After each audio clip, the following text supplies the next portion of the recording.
ओम शांति। आज 27 अगस्त 2026 के बाबा के अनमोल मधुर महावाक्य सुनेंगे। आज की मुरली में बाबा ने बहुत सुंदर बात बच्चों को समझाई है कि बच्चे अब देह अभिमान को मिटाना है। और मिटाएंगे कैसे? तो बाबा कहे उसके लिए देही अभिमानी बनना पड़े। अभ्यास करो आत्म अभिमानी स्थिति में रहने का, क्योंकि सतयुग के अंदर भी देही अभिमानी स्थिति देवताओं की होती है।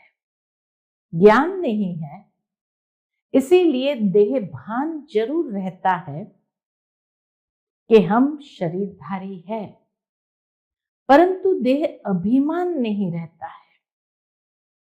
ये संगम पर ही निराकार बाप आकर के बच्चों को देही अभिमानी आत्म अभिमानी बनना सिखाते हैं। बाबा कहते ऐसी कोई यूनिवर्सिटी स्कूल नहीं है जहां पढ़ाने वाला भी आत्म अभिमानी हो और पढ़ने वाले भी आत्म अभिमानी हो। ये एक ही यूनिवर्सिटी है जहां बाप हमें रूहानी ज्ञान दे करके कैसे आत्मनिश्चय करके आत्म अभिमानी स्थिति में रहना है वह सिखाते हैं। तो सुनते हैं आज के बाबा के अनमोल मधुर महावाक्य। ओम शांति। मीठे बच्चे, अब इस बेहद की पुरानी दुनिया का विनाश होना है। नई दुनिया स्थापन हो रही है, इसीलिए नई दुनिया में चलने के लिए पवित्र बनो। आज की मुरली से प्रश्न है, परमात्मा के बारे में तुम बच्चे कौन सी वंडरफुल बात जानते हो जो मनुष्य की समझ से बाहर है? उत्तर है, तुम कहते हो जैसे आत्मा ज्योति बिंदु है, वैसे परमात्मा भी अति सूक्ष्म ज्योति बिंदु है। ये वंडरफुल बातें मनुष्य की समझ से बाहर है। कई बच्चे भी इसमें मूंझ जाते हैं। बाबा कहते बच्चे मूंझो मत। बाबा कहते बच्चे मूंझो मत। अगर छोटे रूप में याद नहीं रहती तो बड़े रूप में याद करो। याद जरूर करना है, मुख्य बात है याद की। आज की मुरली से पहले गीत बजा है, रात के राही थक मत जाना, सुबह की मंजिल दूर नहीं। ओम शांति। रूहानी बच्चों को रूहानी बाप बैठ समझाते हैं, इसीलिए बच्चों को आत्म अभिमानी हो बैठना है। ऐसा और कोई जगह समझाया नहीं जाता है कि आत्म अभिमानी होकर बैठो। कोई भी साधु संत ऐसे नहीं समझाते हैं कि आत्म अभिमानी हो बैठो। यह एक ही बाप समझाते हैं और किसको कहने आएगा नहीं। यह युक्ति कोई बता नहीं सकेंगे। तुम बच्चे भी समझते हो हम आत्मा है। आत्मा ही एक शरीर छोड़ दूसरा लेती है। कब बैरिस्टर, कब डॉक्टर बनती है। आत्मा ही अभी पतित बनी है, फिर पावन बनेगी। आत्मा में ज्ञान धारण होता है। बाप निराकार ज्ञान का सागर है, तो जरूर आकर ज्ञान सुनाएंगे ना। निराकार बाप ज्ञान का सागर है तो जरूर आकर ज्ञान सुनाएंगे ना। पतित पावन है तो जरूर आकर पावन बनाएंगे। हाँ, जो महिमा है तो वो महिमा प्रैक्टिकल कर्म में आई है, तभी तो वो टाइटल मिला है। वह है सुप्रीम परमपिता परमात्मा। मैं तुम्हारा बाप सुप्रीम हूं, नॉलेजफुल हूं। मुझे अपना शरीर नहीं है। यह सब नॉलेज तुम्हारी आत्मा धारण करती है, तो तुमको आत्म अभिमानी बनना है। जैसे जैसे नॉलेज को समझते जाएंगे, धारण करते जाएंगे, तो बाबा के धारण करने के लिए आत्म अभिमानी बनना है। देह अभिमान नहीं रखना है। और कोई ऐसी जगह नहीं जहां सुनने और सुनाने वाले दोनों देही अभिमानी हो। बाप तो है ही निराकार, वह आकर तुमको राजयोग सिखलाते हैं। बाकी सब मनुष्य है ही देह अभिमानी। इस दुनिया में सब मनुष्य है ही देह अभिमानी। भल इन लक्ष्मी नारायण के लिए कहेंगे ये आत्म अभिमानी थे, फिर भी देह भान तो रहता है ना। हमने ये चोला धारण किया है और जब चोला पुराना होता है तो चोला छोड़ना है, इतना देह भान तो रहता है ना। यह ज्ञान परमपिता परमात्मा ही आकर देते हैं। आत्मा को धारण करना होता है, आत्मा को ही पतित से पावन होने की युक्ति बताते हैं। अभी सारी दुनिया का डाउनफॉल है, फिर राइज करने आते हैं। यह तुम बच्चे जानते हो। डाउनफॉल माना डिस्ट्रक्शन, राइज माना कंस्ट्रक्शन। स्थापना और विनाश। स्थापना किसकी? नई दुनिया की। स्थापना किस चीज की? नई दुनिया की, स्वर्ग की स्थापना। और फिर पुरानी दुनिया, हेल, नरक का विनाश। डिस्ट्रक्शन और कंस्ट्रक्शन। कलयुग है पुरानी दुनिया, इसका विनाश जरूर चाहिए। विनाश की निशानी यह महाभारी महाभारत लड़ाई है। महाभारत का वृत्तांत महाभारत शास्त्र में दिखाते हैं। बाप ब्रह्मा द्वारा स्थापना करते हैं, सो तो जरूर नई दुनिया की करेंगे ना। यह है बेहद का विनाश और बेहद की स्थापना। बाप ही नया मकान बनाएंगे बच्चों के लिए। बाबा आते हैं, बच्चों के लिए नया मकान बनाते हैं, फिर पुराना जरूर खलास कराएंगे। तुम समझते हो बाबा अब नई दुनिया स्थापन कर रहे हैं। तमो प्रधान से फिर सतो प्रधान बनाने के लिए हमको तैयार कर रहे हैं। विनाश के लिए महाभारत की लड़ाई मशहूर है। कहते हैं ये वही समय है, वही स्टार्स आकर आपस में मिले हैं जो महाभारत के समय थे। ज्योतिष लोग आदि बताते हैं कि जो स्टार्स महाभारत के समय थे वही आकर फिर से मिले हैं। इस सीढ़ी में भी लिखा गया है भारत का उत्थान और पतन की अद्भुत कहानी। इस लाइन में कल्प कल्प अक्षर भी आना चाहिए। बाबा सिखाते भी है, हर एक बात लिखो तो कैसे लिखनी है। शुरू से अंत तक मनुष्य 84 जन्म लेते हैं। यह भी तुम्हारी बुद्धि में है। मनुष्य की बुद्धि को तो एकदम गोदरेज का ताला लगा हुआ है। इन बातों को मनुष्य को जानना है। आत्माएं यहाँ शरीर धारण करती है पार्ट बजाने, तो ड्रामा के आदि मध्य अंत के क्रिएटर, डायरेक्टर, मुख्य एक्टर्स आदि को भी जानना चाहिए ना।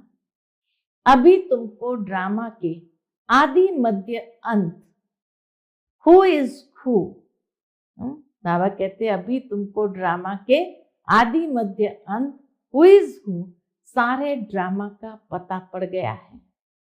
शुरू से लेकर अंत तक बाप द्वारा ये नॉलेज सारी मिल रही है। सृष्टि चक्र कैसे फिरता है, इनको कहा जाता है रूहानी नॉलेज। जिस्मानी ज्ञान को फिलॉसफी कहा जाता है, रूहानी नॉलेज को स्पिरिचुअल नॉलेज कहते हैं। स्पिरिचुअल नॉलेज, रूहानी नॉलेज को ज्ञान कहा जाता है। अब ये सब बातें बच्चों की बुद्धि में बिठाई है। बच्चे जानते हैं, क्या जानते हैं कि अब 84 जन्म का नाटक पूरा होता है। अभी हम वापस जाते हैं, परंतु पतित कोई वापस जा न सके। नहीं तो इतने जब तब तीर्थ आदि क्यों करते हैं? पवित्र बनने के लिए ही गंगा स्नान करने जाते हैं, परंतु उससे कोई पावन तो बन नहीं सकते, इसलिए वापस कोई जा नहीं सकते। गपोड़े तो बहुत लगाते हैं कि फलाना पार निर्वाण धाम गया, ज्योति ज्योत समाया, बात ने समझाया है, वापस कोई भी जाता नहीं है। सब एक्टर्स यहाँ ही है। अभी नाटक पूरा होता है तो सभी स्टेज पर खड़े हुए हैं। अभी सब यहाँ मौजूद है। मनुष्य को पता नहीं है बौद्धी क्रिश्चियन आदि कहाँ है। तुम समझते हो जो सब आत्माएं ऊपर से यहाँ आई है वह सब इस समय तमो प्रधान है। तमो प्रधान से सतो प्रधान कल्प पहले भी बने थे। बाप ही आकर स्थापना विनाश कराते हैं।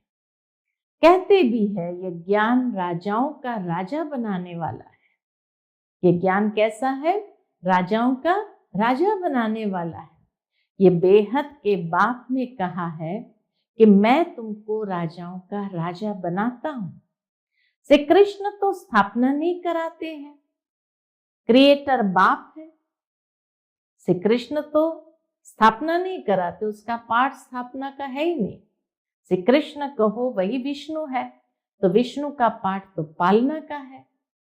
तो फिर गीता है स्थापना के लिए, नई सृष्टि की सर्जना के लिए, अधर्म का नाश और सत धर्म की स्थापना के लिए। तो श्री कृष्ण का ये पाठ ही नहीं है। तो इसीलिए बाबा कहे तुम्हें समझाना है, क्रिएटर बाप है। बाप ही आकर समझाते हैं कि तुम मुझे बुलाते ही तब हो जबकि सृष्टि पतित है। ऐसे नहीं कि मैं नई सृष्टि रचता हूं। जैसे दिखाते हैं प्रलय हुई, ये सब रॉन्ग है। मनुष्य बुलाते ही है कि हे पतित पावनाओ, तो जरूर पतित दुनिया में आएंगे ना। पतित पावन आओ तो पतित हो गए हैं तो भगवान को पतित दुनिया में ही आकर पावन बनाना पड़े। बाप ही आकर श्री कृष्णपुरी का साक्षात्कार कराते हैं, दिखाते हैं श्री कृष्ण पीपल के पत्ते पर सागर में आया। यह है ठीक बात कि नई सृष्टि का पहला पत्ता श्री कृष्ण है। नई दुनिया में फर्स्ट श्री कृष्ण ही आते हैं। सागर में नहीं परंतु गर्भ महल में आते हैं। अंगूठा चूसते बड़े आराम से गर्भ महल में रहते हैं। सतयुग में जो भी बच्चे होते हैं गर्भ महल में रहते हैं। उन्होंने गर्भ महल की बात को फिर सागर में पत्ते पर बैठ दिखाया। वह सब है भक्ति मार्ग की बातें। बाप इन सब शास्त्रों का सार बैठ समझाते हैं।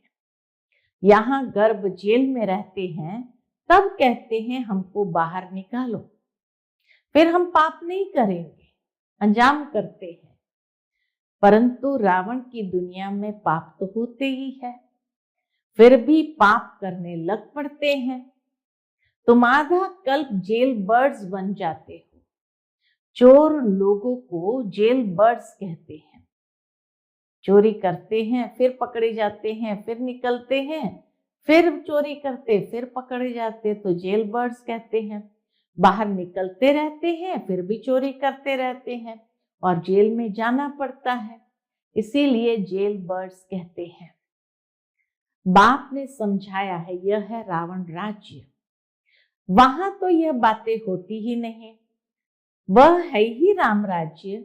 वहां न गर्भ जेल है और न वहां वह जेल होती है। न गर्भ जेल है न वह जेल होता है। यहाँ तो कितने मनुष्य जेल में पड़े रहते हैं। गर्भ जेल है तो वह भी जेल है, डबल जेल है। कलयुग का अंत है ना। बाप समझाते हैं तुम बच्चे अभी कंस्ट्रक्शन कर रहे हो।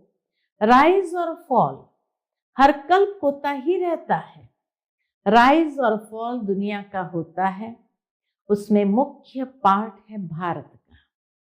उत्थान और पतन विशेष भारत का मुख्य पार्ट है। गाते भी रहते हैं आत्मा परमात्मा अलग रहे बहुकाल, तो उसका भी हिसाब चाहिए कि कितना समय अलग रहे। बहुकाल माना कितना समय, तो उसका भी हिसाब चाहिए ना। कौन सी आत्माएं बहुकाल से अलग रही है। पहले पहले देवी देवता धर्म की आत्माएं आती है पाठ बजाने।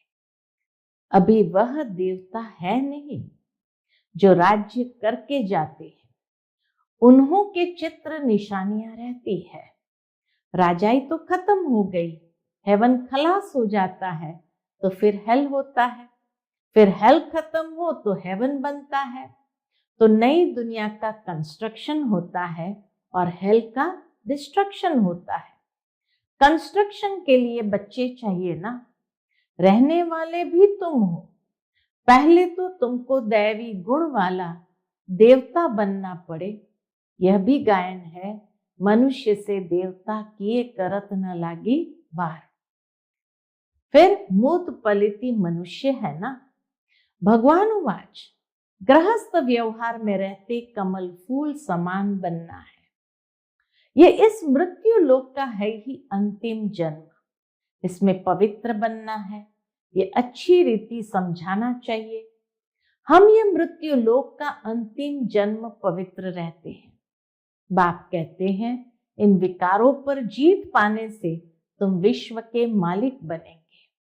बच्चे भी सुनकर फिर औरों को समझाते हैं कि इस पुरानी दुनिया का विनाश सामने खड़ा है।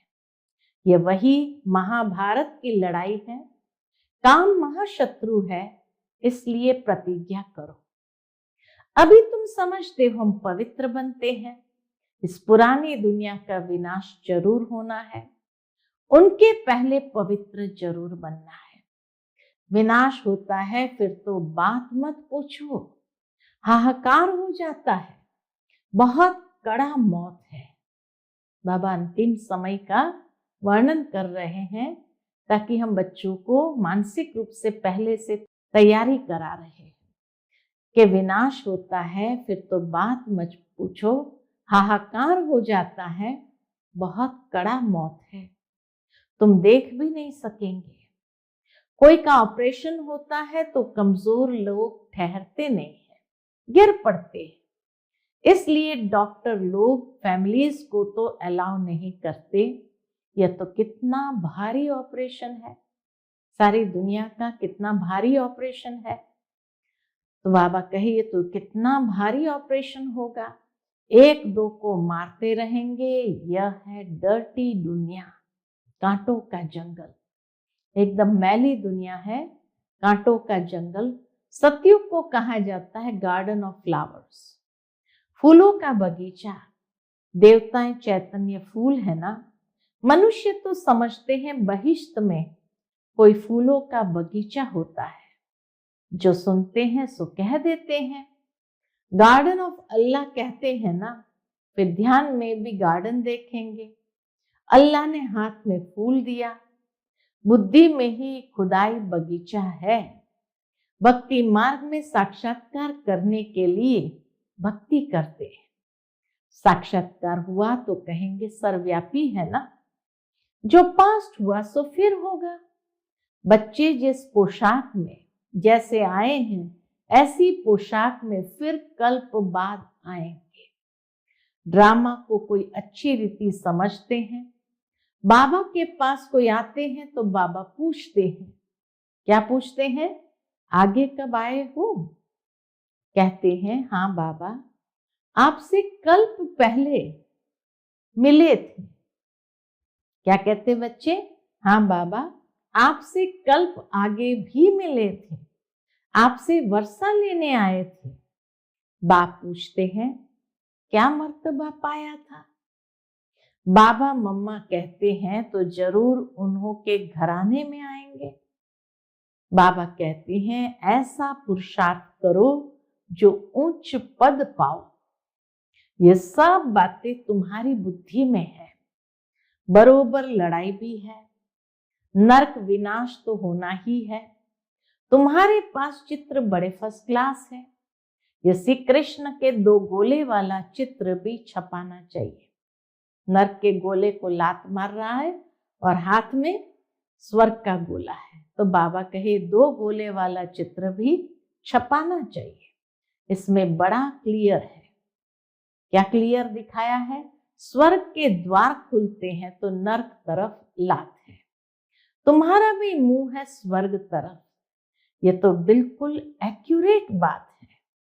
जानते हो अभी हमको घर जाना है तो घर को ही याद करना पड़े, पुरानी दुनिया को भूलना पड़े, इसको कहा जाता है बेहद का वैराग्य। पुरानी दुनिया को भूलना, इसको कहा जाता है बेहद का वैराग्य। पुरानी दुनिया को छोड़ हम बाबा के पास जाते हैं, याद की यात्रा से ही जाएंगे, बुद्धि योग बल से ही जाएंगे। मुख्य है ही याद की बात।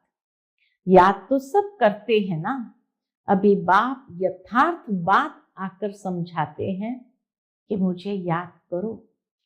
यह है अव्यभिचारी याद, सो भी अर्थ सहित। तुम जानते हो शिव बाबा भी बिंदी है, अपने को भी आत्मा बिंदी समझे, बाप को भी बिंदी समझे। नई बात देख भूल जाते हैं, अपने को आत्मा समझ फिर बाप को और अपने घर को याद करना है। अच्छा, बिंदी छोटी लगती है, घर तो बड़ा है ना, घर को याद करो। बाबा भी वहां रहते हैं, हम तुम वहां जाएंगे जहां बाबा रहते हैं। बिंदी याद नहीं पड़ती है, अच्छा घर तो याद पड़ता है ना, वह है शांति धाम, वह है सुख धाम, यह है दुख धाम। अभी तुम नंबरवार पुरुषार्थ अनुसार पढ़ रहे हो, फिर सुख धाम में आ जाएंगे। बाप के बच्चे हैं तो जरूर स्वर्ग की बादशाही चाहिए। कल्प पहले भी शिव बाबा आया था, स्वर्ग की बादशाही दी थी, तुम भूल गए हो। बाप कहते अभी फिर आया हूं तुम्हें देने। बाबा कहते अभी मैं फिर आया हूं तुमको देने। कितने बार तुमने राजाई ली और गंवाई है, अनगिनत बार वर्षा लिया है, और फिर भी ऐसे बाप को भूल क्यों जाते हो? माया के तूफान से बहुत लड़ाई होती है, इसलिए नाटक भी दिखाते हैं। माया उस तरफ खींचती है, प्रभु इस तरफ खींचते हैं। ज्ञान में विघ्न नहीं पड़ते, याद में विघ्न पड़ते हैं, इसमें ही मेहनत है। ज्ञान समझने में कोई विघ्न नहीं, याद करने में ही विघ्न पड़ते हैं, तो इसी में ही मेहनत है। अब बाप कहते हैं महारथी बनो।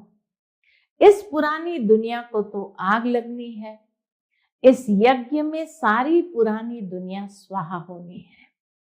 तो महावीर भी बनना है, महारथी भी बनना है, महावीर भी बनना है। तुम बच्चों को अखंड अटल अडोल राज्य पाना है। तुम्हारा बुद्धि योग बाप के साथ ऐसा रहे, जो बल कितना भी तूफान आए, माया कुछ कर न सके। यह है तुम्हारी पिछाड़ी की अवस्था जब ट्रांसफर होना होता है। जैसे स्कूल में इम्तिहान पिछाड़ी को होता है, तुम्हारी माला भी पिछाड़ी में बनेगी। तुमको बहुत साक्षात्कार होगा, फलाने यह बनेंगे, फलाना ये बनेगा, ये दासी बनेगी, ये सब बताएंगे। उस समय तो कुछ भी कर नहीं सकेंगे, फिर पछताना पड़ेगा, ये हमने क्या किया, श्रीमत पर क्यों नहीं चला। परंतु अंत समय में कुछ हो नहीं सकेगा। ऐसे बहुत पछताते हैं। मनुष्य किसका खून कर फिर बाद में पछताते हैं। दुनिया में मनुष्य किसी का खून कर देता, फिर बाद में पछताते हैं, परंतु खून तो हो गया, फिर क्या कर सकेंगे। इसीलिए बाप कहते गफलत मत करो, अपना पुरुषार्थ करते रहो। अच्छा, मीठे मीठे सिकिलते बच्चों प्रति माता पिता बाप दादा का याद प्यार और गुड मॉर्निंग। रूहानी बाप के रूहानी बच्चों को नमस्ते। हम रूहानी बच्चों की रूहानी माता पिता बाप दादा को याद प्यार, गुड मॉर्निंग और नमस्ते नमस्ते। शुक्रिया बाबा, शुक्रिया। आज की मुरली से धारणा के लिए मुख्य सार है। पहली पॉइंट, 84 जन्मों का नाटक अभी पूरा होता है, वापस घर चलना है, इसीलिए आत्म अभिमानी रह पावन बनना है, देह अभिमान मिटाना है।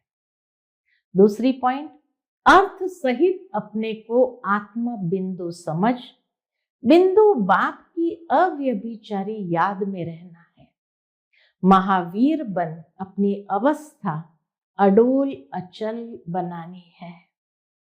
आज का बाप दादा का मधुर वरदान हम बच्चों के प्रति है, व्यर्थ की लीकेज को समाप्त कर समर्थ बनने वाले कम खर्च बाला नशीन भव। व्यर्थ की लीकेज को समाप्त कर समर्थ बनने वाले कम खर्च बाला नशीन भव।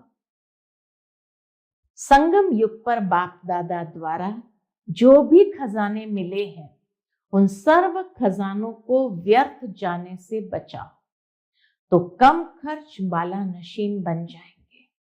व्यर्थ से बचाव करना अर्थात समर्थ बनना। जहां समर्थी है वहां व्यर्थ जाए ये हो नहीं सकता। जहां समर्थी है वहां व्यर्थ जाए ये हो नहीं सकता। अगर व्यर्थ की लीकेज है तो कितना भी पुरुषार्थ करो, मेहनत करो, लेकिन शक्तिशाली बन नहीं सकते। इसीलिए लीकेज को चेक कर समाप्त करो तो व्यर्थ से समर्थ बन जाएंगे। आज का स्लोगन है, प्रवृत्ति में रहते संपूर्ण पवित्र रहना, यही योगी व ज्ञानी तू आत्मा की चैलेंज है। प्रवृत्ति में रहते संपूर्ण पवित्र रहना, यही योगी व ज्ञानी तू आत्मा की चैलेंज है। आज का व्यक्त इशारा है, अपवित्रता के बीज को भी समाप्त कर संपूर्ण स्वच्छ पवित्र बनो। उसके अंतर्गत बाबा कहते, परमात्मा ज्ञान की नवीनता पवित्रता है। फलक से कहते हो ना कि आग कपूस इकट्ठा रहते भी आग लग नहीं सकती। आप लोग भाषणों में भी कहते हो कि पवित्रता के बिना योगी तो आत्मा, ज्ञानी तो आत्मा बन ही नहीं सकते। तो ये चैलेंज अब प्रैक्टिकल रूप में लाओ। अच्छा, ओम शांति।